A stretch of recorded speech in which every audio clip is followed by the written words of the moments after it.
کہ جو میت کی طرف سے قربانی کی جائے گی نا، پھر وہ چونکہ صدقہ ہے میت کی طرف سے، وہ سارے کا سارا اللہ کی راہ میں خرچ کرنا ہوگا. اور پھر اس میں امپلائڈ ہے کہ پھر گائے میں حصہ نہیں ڈال سکتا، وہ پورا بکرا ہی میت کی طرف سے دینا ہوگا. اور بیسیکلی وہ قربانی نہیں ہو رہی ہوگی بلکہ وہ صدقہ ہو رہا ہوگا، اور وہ آپ خود نہیں کھا سکتے، ایصال ثواب کے لیے ہو رہا ہوگا. السلام علیکم دوستو، کیا فوت شدہ والدین کی طرف سے قربانی دینا جائز ہے اور اس بارے میں اسلام کیا کہتا ہے؟ آج کی اس ویڈیو میں انجینئر محمد علی مرزا صاحب قرآن و حدیث کی روشنی میں اس مسئلے کی حقیقت بیان کریں گے. مکمل جواب جاننے کے لیے ویڈیو آخر تک ضرور دیکھیں، اور اگر ویڈیو اچھی لگ رہی ہو تو لائک، شیئر اور چینل کو سبسکرائب بھی ضرور کر دیں. جزاک اللہ. علی بھی اگلا سوال ہے کہ رسول اللہ صلی اللہ علیہ وآلہ وسلم کی جانب سے یا اپنے فوت شدہ ماں باپ اور دیگر رشتہ داروں کی طرف سے قربانی دی جا سکتی ہے؟ دیکھیں جی، قربانی کے دنوں میں چند کریٹیکل کوسچنز جو ہیں ان میں سے ایک یہ کوسچن بھی ہے. لوگ رسول اللہ صلی اللہ علیہ وآلہ وسلم سے اپنی محبت کا اظہار یہ بھی سمجھتے ہیں کہ آپ کی طرف سے جانور قربان کیا جائے. محبت کا اظہار تو اس میں تو کوئی بری چیز نہیں ہے، بلکہ یہ تو ہمارے ایمان کا حصہ ہے، لیکن وہ چیز مشروع بھی ہو. اس حوالے سے ایک حدیث پیش کی جاتی ہے جامع ترمذی اور سنن ابی داؤد سے کہ مولا علی علیہ السلام ہر سال 2 مینڈے قربان کرتے تھے. تو آپ سے کسی نے پوچھا آپ 2 مینڈے کیوں قربان کرتے ہیں؟ انہوں نے کہا مجھے نبی علیہ السلام نے وصیت کی تھی کہ اے علی میرے بعد بھی تم نے 1 مینڈا میری طرف سے قربان کرنا ہے. تو ایک میں اپنا کرتا ہوں، ایک نبی علیہ السلام کی طرف سے کرتا ہوں. اب یہ روایت جو ہے نا جی، یہ کمزور ہے. اس میں شریک القاضی مدلس ہیں اور ان سے روایت کر رہے ہیں، سما کی تصریح نہیں ہے. امام ترمذی نے اس حدیث کو لیا ہے لیکن اس پہ جرا کوئی نہیں کیا ہے، لیکن ساتھ ہی انہوں نے عبداللہ بن مبارک کا قول نقل کیا ہے کہ میت کی طرف سے قربانی درست نہیں ہے، اور اگر کوئی قربانی کرے گا تو وہ صدقہ شمار ہوگی. جس طرح کہ میت کی طرف سے آپ صدقہ اور خیرات تو کر سکتے ہیں نا، میت کو تو ثواب پہنچتا ہے صدقہ اور خیرات کا. مسئلہ 74 میرا ایصال ثواب کے اوپر ریکارڈڈ موجود ہے. اور پھر عبداللہ بن عمر فرماتے ہیں کہ جو میت کی طرف سے قربانی کی جائے گی نا، پھر وہ چونکہ صدقہ ہے میت کی طرف سے، وہ سارے کا سارا اللہ کی راہ میں خرچ کرنا ہوگا. اور پھر اس میں امپلائڈ ہے کہ پھر گائے میں حصہ نہیں ڈال سکتا، وہ پورا بکرا ہی میت کی طرف سے دینا ہوگا. اور بیسیکلی وہ قربانی نہیں ہو رہی ہوگی بلکہ وہ صدقہ ہو رہا ہوگا، اور وہ آپ خود نہیں کھا سکتے، ایصال ثواب کے لیے ہو رہا ہوگا. باقی جو لوگ اب اس معاملے میں اجتہاداً کہتے ہیں کہ میت کی طرف سے قربانی ہو سکتی ہے اور نبی علیہ السلام کی طرف سے بھی ہو سکتی ہے، اس کی دلیل وہ پکڑتے ہیں وہ مسلم کی حدیث سے کہ نبی علیہ السلام نے جب چتکبرے مینڈے قربان کیے تو آپ نے الفاظ استعمال کیے اللہم تقبل من محمد و آل محمد و امت محمد، کہ اے اللہ اسے قبول کر لے محمد صلی اللہ علیہ وآلہ وسلم کی طرف سے، ان کی آل کی طرف سے اور ان کی امت کی طرف سے. تو یہ تو نبی علیہ السلام کی خصوصیت تھی، کیونکہ النبی اولیٰ بالمؤمنین من انفسہم و ازواجہ امہاتہم. نبی صلی اللہ علیہ وآلہ وسلم مومنین کی جانوں پر اس سے بڑھ کر حق رکھتے ہیں، اور مومنین کی مائیں ہیں ان کی بیویاں جو ہیں نبی علیہ السلام کی. اس کانٹیکسٹ میں ایک حدیث بخاری مسلم میں ہے کہ جب اللہ تعالیٰ نے نبی علیہ السلام کو وسعت دی تو جب کبھی کوئی مقروض کا جنازہ لایا جاتا تھا نا، تو اس وسعت سے پہلے تو آپ کہتے تھے کہ جب تک اس کا قرضہ نہیں اترتا میں جنازہ نہیں پڑھاؤں گا. اور جب مقروض کا جنازہ وسعت کے بعد آتا تو آپ فرماتے ہیں کہ قرآن میں آیت ہے النبی اولیٰ بالمؤمنین من انفسہم و ازواجہ امہاتہم، تو میں سب سے زیادہ حقدار ہوں کہ میں اس کا قرض اتاروں. یعنی آپ علیہ السلام نے یعنی خالی اس رشتے کو اویل نہیں کیا.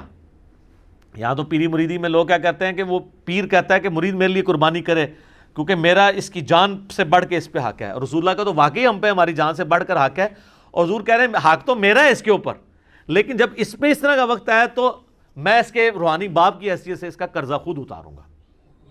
روحانی باپ تو ہے نا امت کے. صلاۃ بر محمد و آل محمد، اللہم صلی علی محمد و علی آل محمد. تو اس حدیث کے تحت لوگ کہتے ہیں کہ جی وہ جو نبی علیہ السلام نے کہا کہ میری طرف سے اور میرے گھر والوں کی طرف سے، آل کی طرف سے، امت کی طرف سے، تو کہتے ہیں پھر امت بھی اگر حضور کی طرف سے کر دے تو پھر میں یہ کہوں گا کہ یہ پھر مسئلہ اجتہادی ہے. ضعیف احادیث بھی اس کو سپورٹیو ہے. اگر کوئی دینا چاہتا ہے ضرور دے، لیکن گائے میں نہ حصہ ڈالیں. اللہ سے ایک بکرا دینا چاہتا ہے ضرور دے. اور پھر جس طرح ابن مبارک نے فرمایا، عبداللہ ابن مبارک نے امام حنیفہ کے شاگرد ہیں، امام حنیفہ کے شاگردوں میں سے ہیں اور امام بخاری کے دادا استادوں میں سے، کہ پھر اس طرح کا گوشت خیرات کیا جائے گا. باقی یہ ہماری جذباتی ایفیلیشن ہے. مجھے بتائیں کہ رسول اللہ صلی اللہ علیہ وآلہ وسلم اس کام سے خوش ہوں گے جو انہوں نے امت کے ذمہ لگایا ہے کہ امت کرے، یا اس کام سے خوش ہوں گے جو امت کے ذمہ لگائے نہیں ہے اور امت دھونس اور زبردستی کے ساتھ اتری ہوئی ہے؟ چلیں اگر آپ مولا علی والی حدیث سے پلی لیتے ہیں، وہ تو مولا علی کی ڈیوٹی لگائی نا، حضور نے امت کو تو نہیں کہا میرے بعد میرے نام کے کرتے رہنا، پھر بھی آپ اگر ان الفاظ پہ بھی جائیں گے تو وہ مولا علی کے لیے۔ اچھا اب آ جائیں یہاں پر اگر آپ کے عام امتی، تو عام امتی کے ذمہ جو کام ہے نا سر، وہ سورۃ الاعراف آپ پڑھ کے دیکھیں، میں نے پہلے بھی کئی دفعہ یہ چیز بیان کی ہے، میں آج پھر بیان کر دیتا ہوں۔ نبی علیہ السلام کا جہاں پہ ذکر خیر آیا نا کہ اگلی کتابوں میں آپ کا ذکر ہے، 157 نمبر آیت ہے، اللہ تعالیٰ نے فرمایا اعوذ باللہ من الشیطان الرجیم الذین یتبعون الرسول النبی الامی الذی یجدونہ مکتوبا عندہم فی التوراۃ والانجیل، یہ اس نبی امی کی پیروی کر رہے ہیں جس کا ذکر لکھا ہوا پاتے ہیں اپنے پاس تورات اور انجیل کے اندر، یأمرہم بالمعروف وینہاہم عن المنکر، جو کہ انہیں نیکی کا حکم دیتے ہیں، ان کو برائی سے روکتے ہیں، وَيُحِلُّ لَهُمُ الطَّيِّبَاتِ، اور حلال کر چیزیں ان پر پاکیزہ چیزیں حلال کرتے ہیں، وَيُحَرِّمُ عَلَيْهِمُ الْخَبَائِث، اور جو خبیث گندی چیزیں ہیں وہ ان پر حرام کرتے ہیں اللہ کے اذن سے، وَيَضَعُ عَنْهُمْ إِسْرَهُمْ، اور ان پر جو بوجھ تھا وہ ان سے دور کرتے ہیں۔ ظاہر شریعت کی پابندیاں بوجھ نہیں ہوتی ہیں، بلکہ شریعت کی وجہ سے جو خام خواہ کے بوجھ آپ پہ ڈلے ہوتے ہیں وہ اتر جاتے ہیں۔ والاغلال التي كانت عليهم، اور جو ان کے گردنوں میں توق پڑے تھے وہ ان سے دور کرتے ہیں۔ خام خواہ کے ایک ان کی روایتیں چل رہی تھیں، جس طرح یہاں بھی آپ دیکھ لیں، جو ایک اللہ کا ہوتا ہے وہ پھر کسی بابے سے نہیں ڈرتا، اور جو اللہ کا نہیں ہوتا وہ جو قبر دیکھتا ہے، جو جھنڈا دیکھتا ہے اس کے آگے، یہ ڈرائیوروں کو آپ دیکھیں نا، راستے میں جتنے مزار ہیں نا دور سے یوں کرتے جاتے ہیں، یہ ان کی گردنوں میں توق ہے نا، اتنے ڈرے ہوئے ہیں، دور دور سے یوں کر رہے ہوتے ہیں۔ تو نبی علیہ السلام نے سب جھوٹے خداؤں کو سائڈ پہ کر کے ایک خدا کا تعارف کروایا، اور ہم نے آپ کو سارے جھوٹے بابوں سے ہٹا کے رسول اللہ کے قدموں تک پہنچایا۔ ما ضل صاحبکم وما غوی صلی اللہ علیہ وآلہ وسلم۔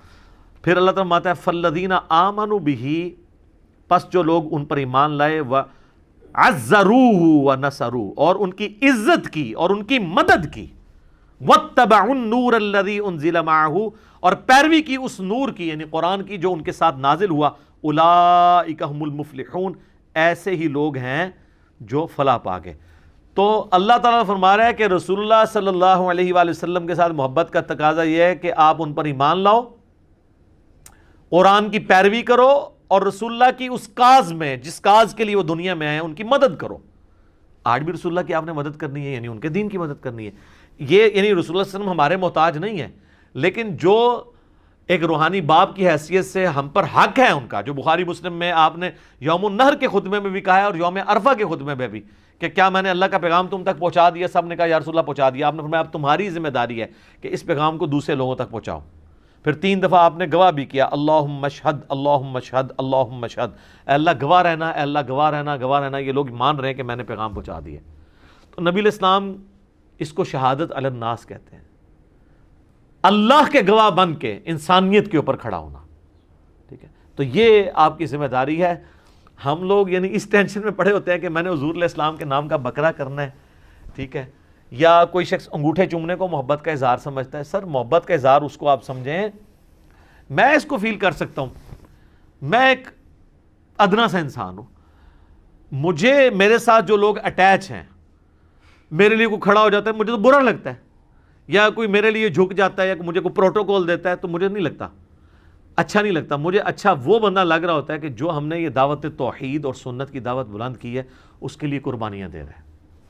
یہ میں اس چیز کو سمجھ سکتا ہوں، ایک چھوٹے سے لیول پہ کام کرنے والا، اور میں اس کو فورس ہی کر سکتا ہوں کہ وہ جو شخص ہماری اس دعوت میں ہمیں سپورٹ نہیں کر رہا اور صرف جو ہے وہ آگے پیچھے پھرنے کے چکروں میں ہے، تو مجھے تو وہ کوئی کچھ بھی کنٹریبیوٹ نہیں کر رہا۔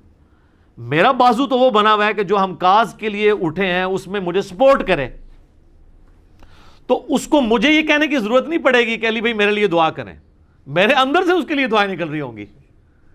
سیدھی سی بات ہے۔ اب جو لوگ بھی سوشل میڈیا پہ ہماری اس دعوت کو عام کر رہے ہیں، میں نے کئی لوگوں کو دیکھا تک نہیں ہے، لیکن میرے دل سے دعا، کوئی اچھا کلپ کسی نے اچھا تھمبنیل بنایا، میں اس کے لیے دعا میرے دل سے نکلتی، یار یہ اس کاز میں ہمیں سپورٹ کر رہا ہے۔